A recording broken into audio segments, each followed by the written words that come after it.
with Battle Cat, Dilla Jazz, The Locks, Bumpy Knuckles, and then Pharoahe Monch. Very diverse group of artists that have very different styles and presentations. And on the 13 project, it's very apocalyptic, very dark, very eerie, very sinister. So I know the spirit is one thing, but how do you find musically putting that into a project that may be different from doing a lot? That's a really good question. And I'm still a believer. I'm not religious, but I still, hold on to my values and the things, I still know there's right and wrong. But to get involved with 13, I mean, to be honest, the whole concept, we was trying to take an exorcism during that period, even during the pandemic. It's a lot of things, a lot of topics that have been happening, and the world stopped, and we got a chance to really think about, some issues that we've been dealing with as human beings, and just being black. It's all sides. So Pharoahe was just telling the truth on what's been happening. Right. We've been dealing with, the racism and all the stuff that happened, beforehand. So the pandemic really shined a light. So that record, it's just like an exorcism. And sometimes when we say words like exorcism, they associate that with, demonic, and it's not always that. It's just a cleanse. I was about to say it's a societal cleanse as portrayed on the record. So with that, it's called, the other thing, first of all, I think that's a phenomenal album, but Magnificent Day for an Exorcism. I thought it was, even before I heard the record and before I talked to Pharoahe, just the title, you have Magnificent and Exorcism, they seem incongruous. So intellectually, how did you guys decide to marry this magnificence, but then exorcism at the same time? Yeah, that's a Pharoahe Monch question, to be honest. The conceptual wise, he had a lot. That's his thing. He was born on Halloween. You know what I'm saying? So, I mean, I like scary movies too, but not saying that that's he's dark and nothing like that. But he's very crafty. That's why he's your top. Yeah, he's your top five. Five rappers. You know what I'm saying? He's your favorite rapper. And Pharoahe's he's a genius. You look at like 666, if you see the word, and everybody associate that with it being a bad thing, but it was 6 words, right? And then even with he flips it very brilliant. Yeah, even with the what's the first single that we came out with? The singles I'm bad with because I just know the songs. Yeah, it's the track Nas produced, but everything was backwards. Yes. Like Get Live means backwards is evil. So he's a genius, man. That's why Pharoahe, you gotta listen to them lyrics because there's a lot of truth. He's like a preacher.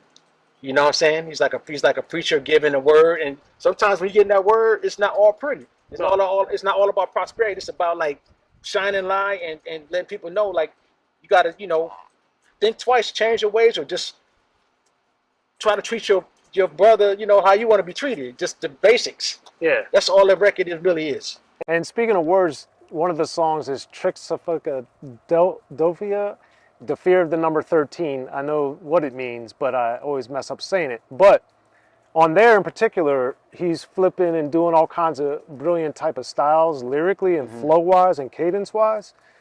Given that some of the other stuff that you've done has been much more straightforward, when you hear that as you're recording or as you're doing pre-production, how do you feel that alters or inspires or affects when you do record what you're going to be doing? With this record, I did try to tap into the lyrics because he's been working on that record for years, and we were just waiting. Right. So stuff that's already been recorded, and then he was like, "Yo, can you add drums on this?" So it was.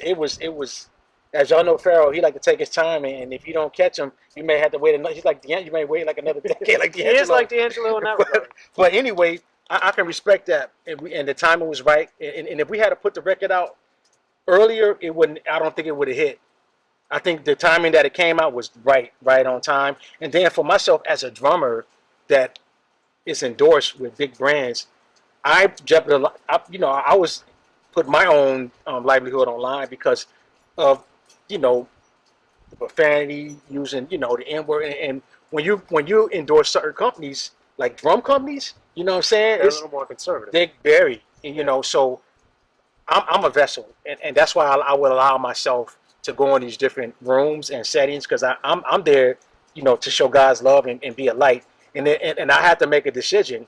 And sometimes I had to opt out because of, but I felt like I'm in this band or situation for a reason, and I want to be the light regardless of what the message. Or sometimes just can't be small-minded. You can't judge somebody on how they deliver the message. Right. You know what I'm saying? And so I had to keep that in mind. Like, although I grew up this certain way with these Christians, like, just because it's not the way that I would deliver the message, it's still the right message, but the approach, Right. may not be the way that I would have said it, but it still, need to be said.